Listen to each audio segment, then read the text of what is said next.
Hello বন্ধুরা, আজকে আমরা দেখাবো কিভাবে পটলের বেড করে।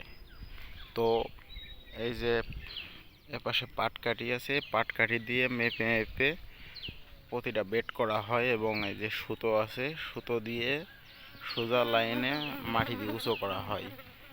তো এটার উঁচু করার যে উপকারিতা, এটা হলো আপনার কোনো যদি বৃষ্টি বা বর্ষা টর্ষা হয় তাহলে পানি যাতে বেডের উপরে না থাকে এবং গাছ যাতে নষ্ট না হয়।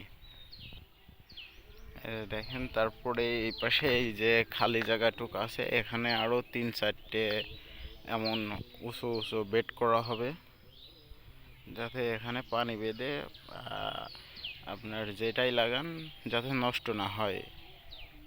এই যে দেখেন, এপাশে 3টা হয়ে গেছে। এই যে এগুলা বেড করার পরে এবার পটলের লতাল কেটে তো এখানে এর উপরে লাগানো হবে।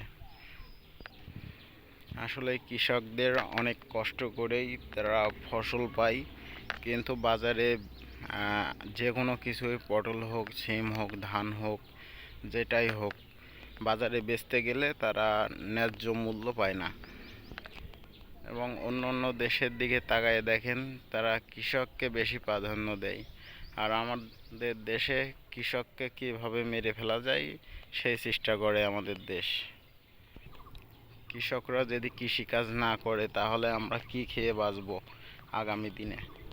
এইগুলো যদি একটু ভেবে চিন্তে সবাই কৃষিকাজের দিকে একটু হাত বাড়ান, তাহলে হয়তোবা আগামী দিনে আমাদের আর কোনো চিন্তা করতে হবে না।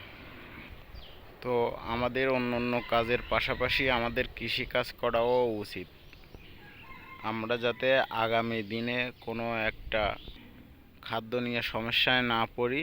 সেজন্যই আমাদের কৃষিকাজ শিখে রাখা উচিত এবং পাশাপাশি কৃষিকাজ করাও উচিত আমাদের।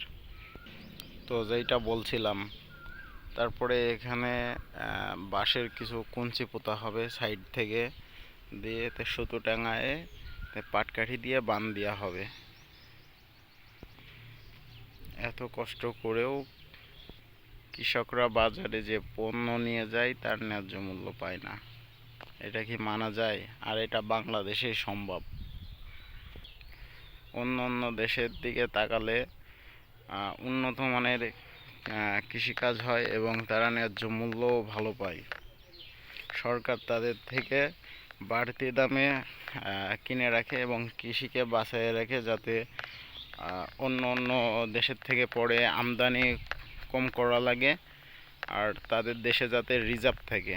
কিন্তু আমাদের দেশটা তেমন করে না, তারা কৃষকের মালামাল লুটে পুটে খাবে। তো আজকের ভিডিও এই পর্যন্তই। সবাই ভালো থাকবেন, সুস্থ থাকবেন।